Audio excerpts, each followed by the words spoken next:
Hello students, आज हम halo alkanes और हेलो एरीन चैप्टर की स्टीरियो केमिस्ट्री को समझने वाले हैं।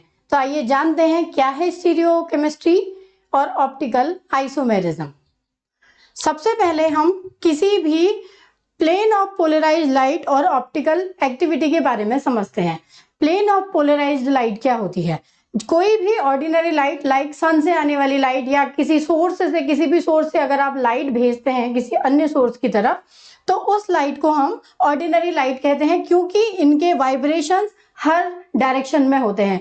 यहाँ हम देख सकते हैं कि इसमें ये जो लाइट है, ऑर्डिनरी लाइट, इसके वाइब्रेशन हर जगह होंगे। लेकिन जब हम इसे निकोल प्रिज्म से गुजारते हैं, निकोल प्रिज्म का मतलब है नॉर्मल प्रिज्म। फिजिक्स में सभी ने प्रिज्म को देखा ही होगा। अगर हम दो प्रिज्म को इस तरह से अरेंज कर दें, एक को सीधा और एक को उल्टा, तो ये प्रिज्म निकोल प्रिज्म बन जाता है। अब इस निकोल प्रिज्म से कोई भी लाइट जाती है, ऑर्डिनरी बीम ऑफ लाइट जाती है, तो वो एक प्लेन पोलराइज्ड लाइट में कन्वर्ट हो जाती है। प्लेन पोलराइज्ड लाइट का मतलब है जिसमें वाइब्रेशन किसी एक ही डायरेक्शन में होगा। जैसे हम देख सकते हैं कि एक ही डायरेक्शन में सभी वाइब्रेशन हो रहे हैं। तो ये है किसी ऑर्डिनरी लाइट को प्लेन पोलराइज्ड लाइट में कन्वर्ट करना। अब जो ये प्लेन पोलराइज्ड लाइट बन गई है, यही लाइट हमारी हर स्टीरियोकेमिकल रिएक्शन में काम आएगी, या हम ऑप्टिकल आइसोमेरिज्म को जब समझते हैं तो वहां पर इसी प्लेन पोलराइज्ड लाइट का जिक्र होगा।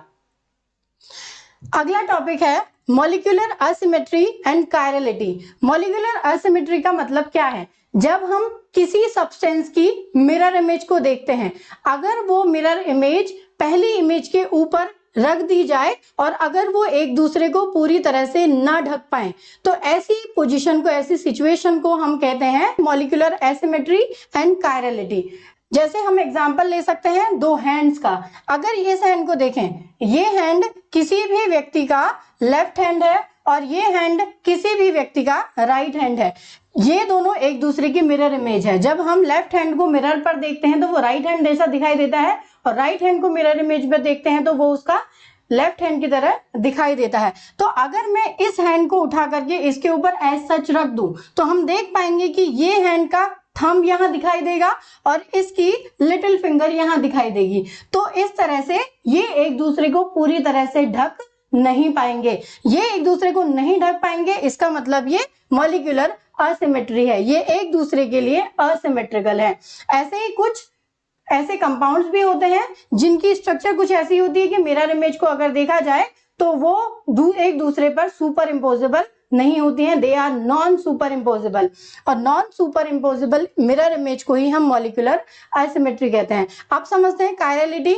जब किसी कार्बन की अगर हम देखें तो कार्बन की वैलेंसी होती है 4 टेट्रावेलेंट किसी भी कार्बन की अगर चारों वैलेंसी अलग अलग एटम कंप्लीट कर रहे होंगे तो इसको हम कहते हैं कायरलिटी। इट मींस कार्बन की चारों संयोजकताएं, चारों वैलेंसीज कोई एक एटम पूरी न करके 4 अलग अलग एटम कंप्लीट करेंगे। फॉर एग्जांपल यहाँ पर हाइड्रोजन हो, यहाँ पर OH हो, यहाँ पर NH2 हो और यहाँ पे CH3 हो। इसका मतलब इस कार्बन की और 4 वैलेंसीज किसी एक कंपाउंड ने, किसी एक एलिमेंट ने पूरी नहीं की, बल्कि 4 अलग अलग डिफरेंट चीजों ने पूरी करी। तो इसको हम, इस सिचुएशन को हम कायरलिटी कहेंगे।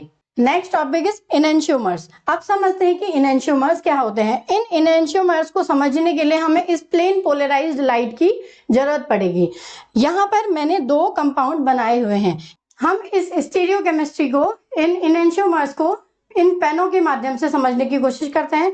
फॉर एग्जाम्पल, ये मेरा हैंड कार्बन एटम है और कार्बन एटम की ये 4 वैलेंसीज हैं, जिनमें से 2 तो आपको सामने दिखाई दे रहे हैं, एक आपके पीछे है और एक आपसे बहुत दूर है। इनमें से इन सिमेट्री को हम कहते हैं, ये और ये एक प्लेन में है।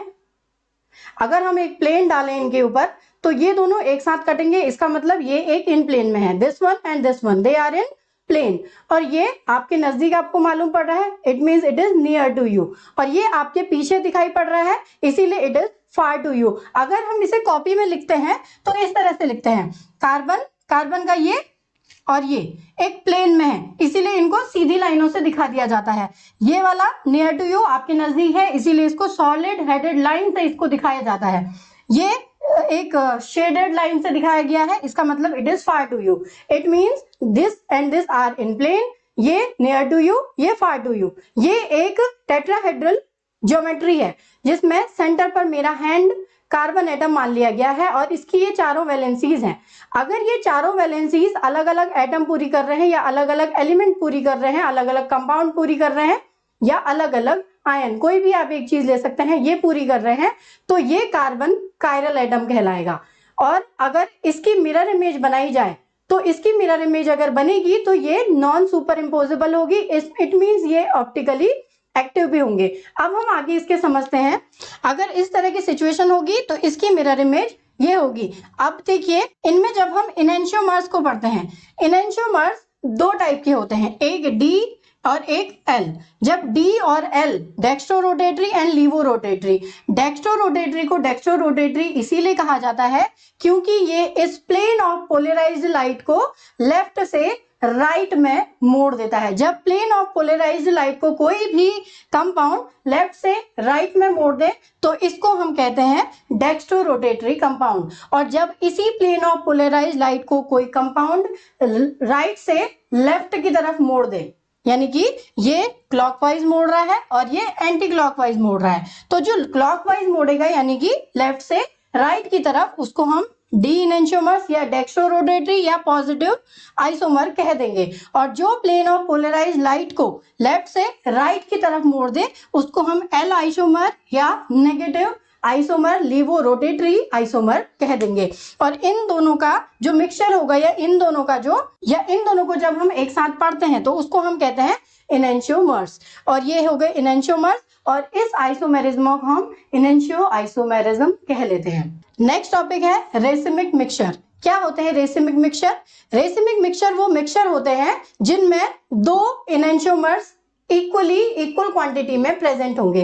इट मींस हमने एक सॉल्यूशन लिया, माना उसमें 50% डी फॉर्म वाले कंपाउंड है और 50% एल फॉर्म वाले, 50% dextro rotatory and 50% laevo rotatory, इनका मिक्सचर जब बना होगा तो इसको हम कहेंगे रेसिमिक मिक्सचर। नेक्स्ट टॉपिक है रिटेंशन। रिटेंशन एक ऐसी अवस्था है जिसमें हम रिएक्शन करवाते हैं और रिएक्शन करने के बाद अगर माना ये एसिमेट्रिकल कार्बन एटम है जिसकी ऑल फोर वैलेंसीज अलग अलग एटम पूरी कर रहे हैं, अलग अलग एलिमेंट पूरी कर रहे हैं या ग्रुप ऑफ एटम कंप्लीट कर रहे हैं, तो इस कायरल कार्बन की रिएक्शन जब हम किसी कंपाउंड के साथ करवाएंगे तो जब रिजल्टेंट बनेगा उसमें इन दोनों की सिमेट्री सेम रहेगी। इट मींस कार्बन के राइट में अगर ये ग्रुप है तो आने वाला ग्रुप भी OH को हटा के Cl जब आया तो वो भी राइट साइड में ही प्रेजेंट होगा। तो इस सिचुएशन को जब रिएक्शन में जैसी सिमेट्री के साथ हमें रिएक्टेंट मिला था उसी सिमेट्री के साथ अगर प्रोडक्ट बन रहा है तो इसको हम रिटेंशन कहेंगे। और जब सिमेट्री में चेंज आ जाएगा तब उसे हम इन्वर्जन कह देंगे। रिटेंशन और इन्वर्जन को हम SN1 और SN2 रिएक्शन में समझते हैं। पिछले वीडियो में हमने डिटेल में SN1 और SN2 को समझा है। अगर आप उस वीडियो को देख लेंगे तो आपको ये चीजें और क्लियर होंगी। और देखते हैं क्या होता है इन्वर्जन और रिटेंशन SN1 और SN2 रिएक्शन में। अगर हम SN1 रिएक्शन की बात करें तो इसमें हम एक ऐसा हेलो एल्केन लेते हैं जिसमें नंबर ऑफ कार्बन ज्यादा है या फिर कार्बन के साथ बैक साइड बल्कि ग्रुप प्रेजेंट है। तो जो OH होता है वो केवल सामने से अटैक कर पाता है और क्लोरीन एटम पहले हटेगा और उसके बाद OH एटम वहां पर अटैक करेगा। तो यहाँ पर रिटेंशन वाली सिचुएशन दिखने को मिलती है क्योंकि जिस जगह पर Cl प्रेजेंट था उसी के रिप्लेसमेंट में OH उसी जगह पर आकर बैठ गया है, इसीलिए SN1 रिटेंशन का एग्जाम्पल है। और SN2 रिएक्शन की अगर हम बात करें तो SN2 रिएक्शन में बैक साइड अटैक होता है क्योंकि कार्बन के साथ हेलो एल्केन में कार्बन के साथ जो ग्रुप होते हैं वो ज्यादा बल्कि नहीं होते, तो कम बल्कि ग्रुप के साथ OH बैक साइड अटैक करेगा और बैक साइड अटैक करेगा तो ये इस सिमेट्री को चेंज कर देगा। जब इसने इस सिमेट्री को चेंज किया तो इसको हम इन्वर्जन कहेंगे, यानी कि जैसी सिमेट्री थी उससे अपोजिट सिमेट्री हमें यहाँ पर देखने को मिल रही है। हालांकि ऐसा नहीं है कि ये SN1 रिएक्शन केवल यही देगा, ये भी SN1 रिएक्शन दे सकता है और इसमें भी बैक साइड अटैक हो सकता है, लेकिन तब यहाँ पर दोनों टाइप के मिक्सचर बनेंगे, एक डी फॉर्म और एक एल फॉर्म, यानी कि रेसिमिक मिक्सचर बनेगा। और रेसिमिक मिक्सचर में 50% इन्वर्जन वाले कंपाउंड मिलेंगे और 50% रिटेंशन वाले कंपाउंड मिलेंगे। आई होप आपको ये वीडियो समझ में भी आया होगा और पसंद भी आया होगा। Thanks for watching.